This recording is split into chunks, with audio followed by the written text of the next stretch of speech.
when we choose to do our best, when we choose to correct our missteps, then life is just a series of doors opening. All of this is far easier when we have clarity. If you're not conscious about your investment strategy, you won't end up where you want to be, not financially or as a human. On this show, we interview highly successful investors and share how they overcame limitations to become unstoppable forces of success. If you're ready to learn what it is to be a conscious investor so you can end up where you want, keep listening. Welcome back, Conscious Investor. Always such a joy to have you here. Today, we're going to be talking about 3 steps to a simple life. It's going to be a little daunting at times because I'm going to share a couple of horror stories. Don't worry, they were setbacks with great comebacks. However, I think that they are great cautionary tales that are going to support you in evaluating your own life. Because a lot of times we just need to have that role model, that person that's willing to be vulnerable and uncomfortable. And oh, good golly, I have a couple of really vulnerable stories that I'm going to share with you. But before we do that, I just want to give a great, humongous shout out. And this shout out goes to 429KC. Maybe that KC is for Kansas City. I am not sure, but I'm grateful for this review that you took time to leave. It's just absolutely like wind in my sails, as I always say, but unmatched passion. After hearing Julie on a different podcast, I immediately sought out her channel. Her genuine enthusiasm and history in the industry made her a perfect fit to learn from. After listening to her podcast, I was inspired to schedule a call with her and was not disappointed. I look forward to continuing my investing journey with Julie's insights. I just want to give a shout out and a huge thank you, and a special thank you. I love guesting on friends' podcasts and other people's podcasts that become friends from that. And I most love connecting with you, Conscious Investor. If you have not yet scheduled a call, what are you waiting for? I love getting to know you, your goals. I love supporting you on the personal development side and especially on the investing side. And while at the moment, there are 0 coaching slots available, if you're looking to grow in that way, I definitely have, people that I am happy to refer you out to. And on the investing side, remember, our investments are such that we need to have a conversation. We need to get to know each other before you are welcome into the investing community. Because guess what? It's a mutual trust, and we need to build that bridge so that we are both confident that that's the best fit. And as always, if our investing isn't what's going to support your goals, I am so happy to connect you up with one of the many wonderful people within my network that will serve and support you in the way that you need. So it's super fun. Make sure you go down to the show notes, schedule a call. And if it's just a 20-minute call because you're curious and want to get to know me, and you have some questions, great. If it's an investor call, hop on the investor schedule for sure. Okay, should we just dive in because this is going to get messy? This is actually inspired. I was recently on my friend's podcast, and it was just absolutely amazing. It's Millionaire Mindset. And in that podcast episode, I got into my story, my journey in a different way, a way I had never shared really with anybody. And I was talking about the transition I made in college from being a business major to an education major. And really in that process, there was this particular story that I wanted to tell in more detail. Now, I'll put a link in the show notes to this podcast episode with my friend Michael. And then you're going to have the full context of everything. But initially, I began college as a business major, just to give you this part of the backstory to lead in.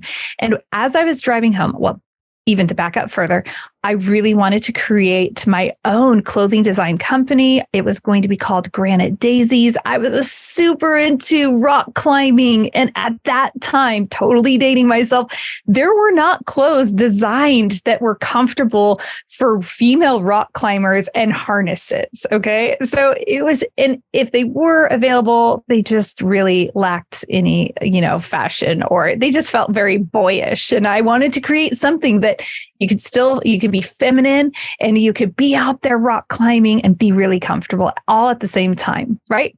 As the motto, I tell my daughter, look cute, kick butt, right? They don't have to be exclusive just because we might be, a woman. You can still be really strong and tough and, go out for adventure and adrenaline and still, have your feminine flair. All this to say, I was determined to do this. And I went and started working for Royal Robbins. Now, Royal Robbins, some of you know 511 Tactical, because a lot of people in the emergency service industry use 511 Tactical pants, shirts, things like that. And that is an offshoot of Royal Robbins. Well, what you probably didn't know is that Royal Robbins is one of the founding fathers of rock climbing.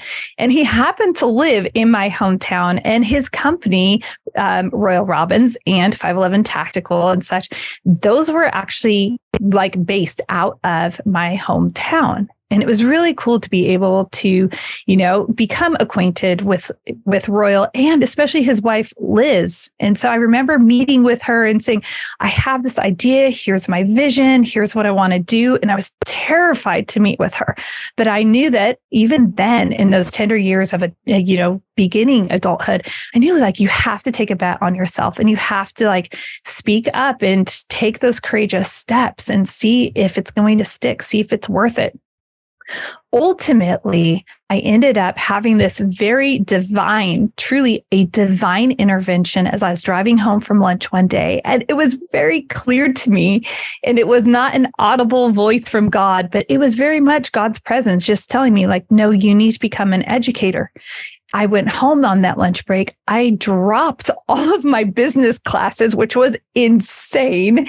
And because, we're starting school in a week and a half or something, I dropped all my business classes and I had to add several classes. And there was one class in particular that I had to add, and I should not have had to add that chemistry class again. Now, this is where that simple life, right? We are talking about building the 3 steps to building a simple life. And I want to tell that through the story of this chemistry class. This chemistry class is a class I had already taken. And guess what? I failed. I had decided, I maybe shouldn't admit this.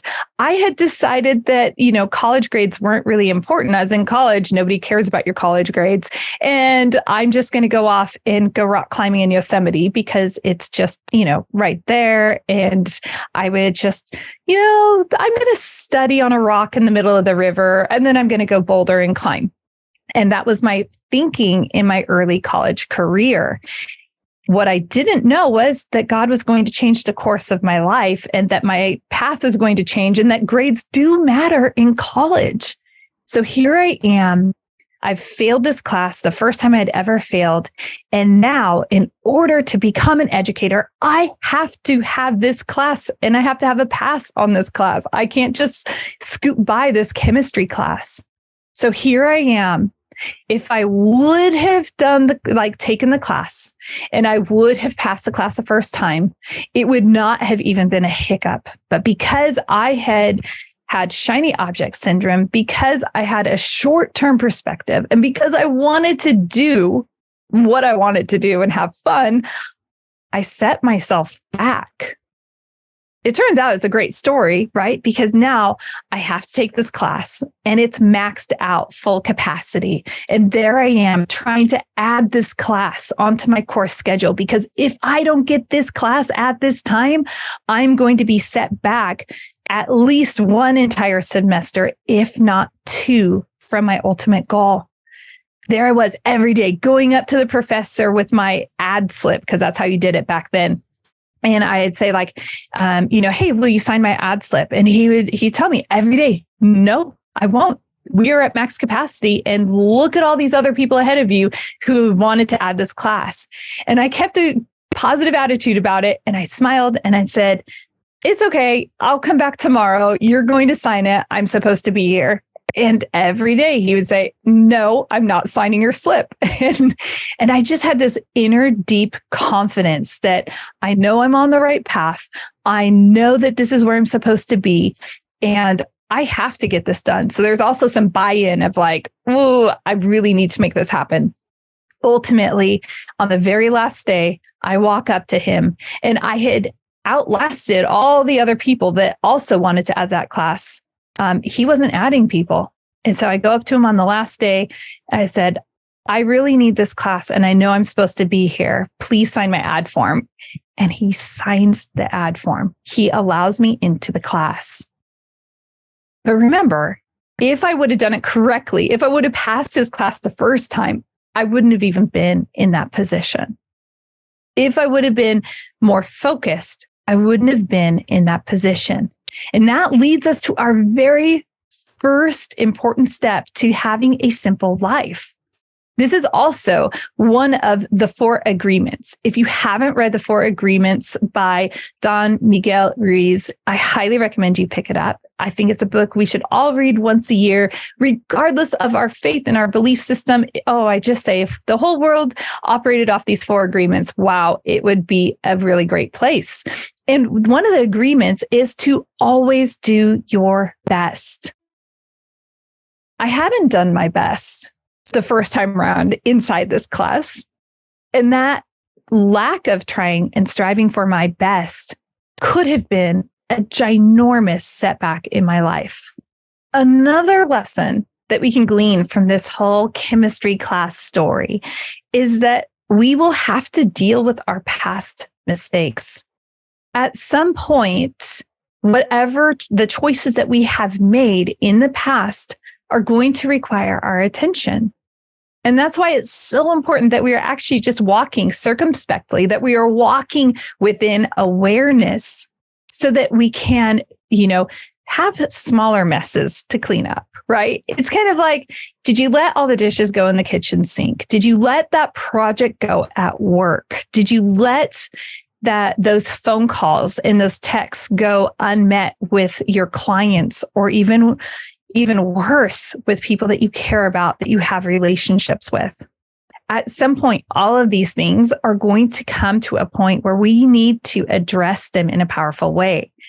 Let's address things when they are smaller and easy to navigate, instead of allowing them to grow into something that we have to full on go back and do a hard reset and okay, back to the beginning, let's go again.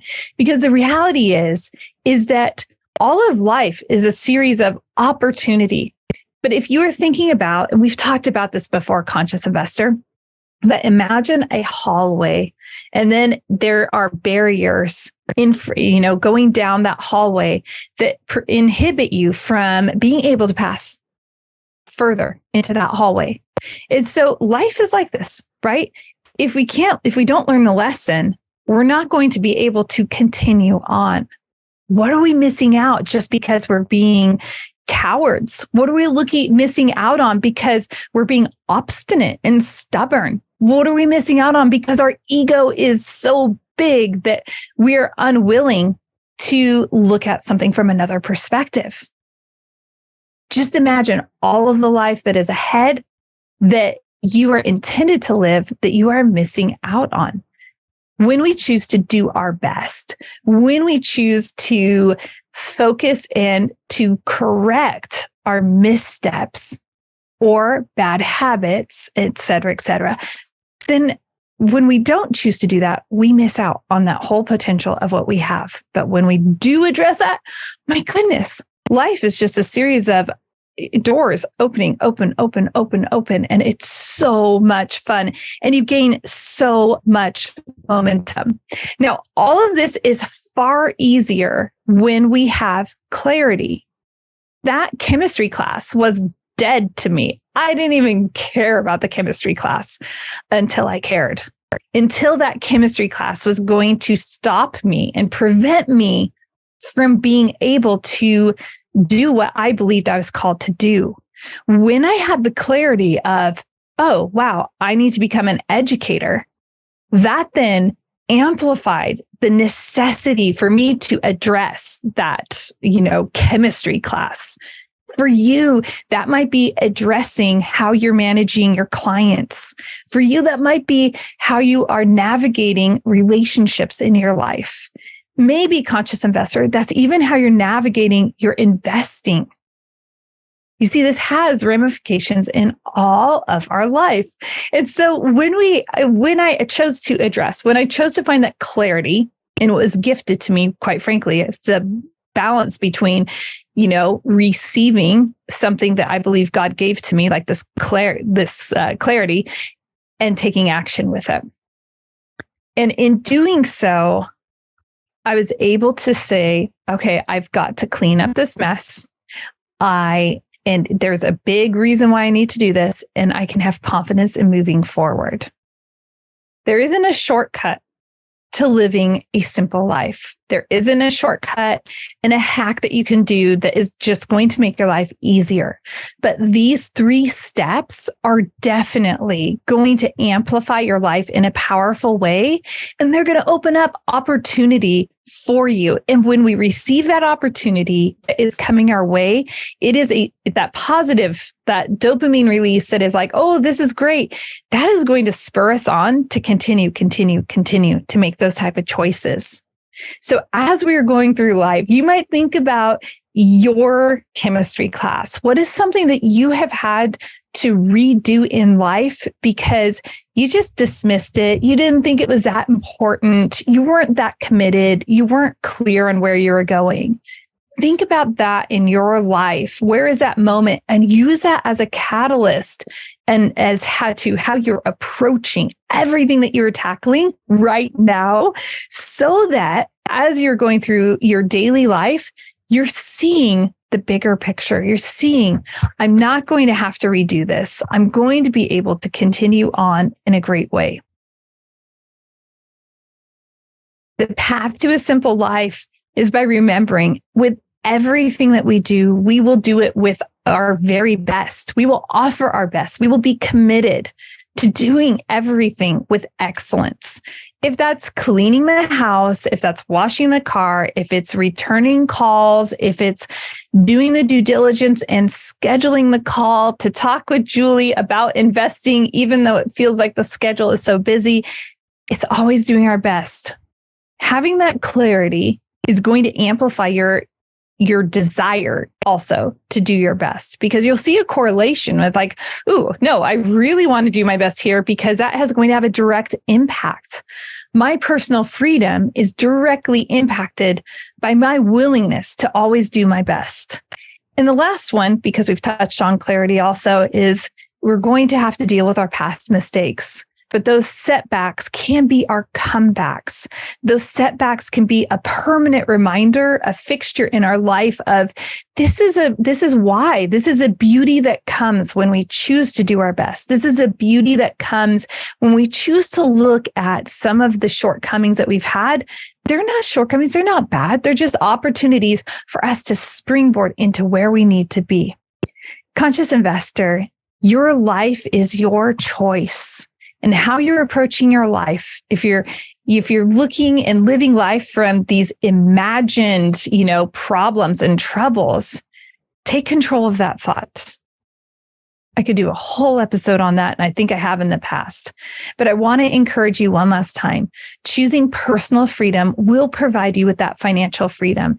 And when we choose that personal freedom, we are choosing these steps to a simple life. We are choosing to do our best. We are choosing to not avoid our past mistakes, but to deal with them. And we are choosing to welcome clarity into every element of our life. I appreciate you, Conscious Investor. And you know what? We're almost at 200 5-star reviews. Now, I don't care how you review it, because I want you to be honest. I'm a truth teller. I value truth. Like, that is something that is deeply part of me. If you haven't already left a rating or review, would you just please go right now and let's see if we can break that 200 mark, even if it's not a 5-star review.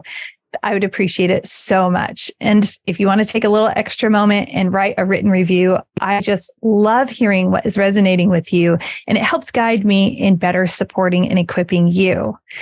As always, I am here to serve and support you. I'm not just this voice that is talking to you through your earbuds or over on the YouTube channel. So please take time. Let's talk. Schedule a time.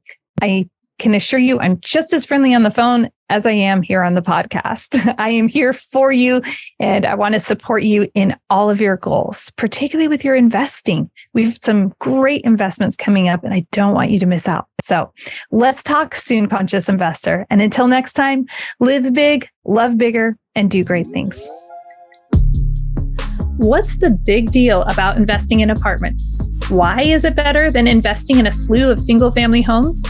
I've compiled a lot of information on why investing in a multifamily, also known as apartments, will help you reach your investment goals.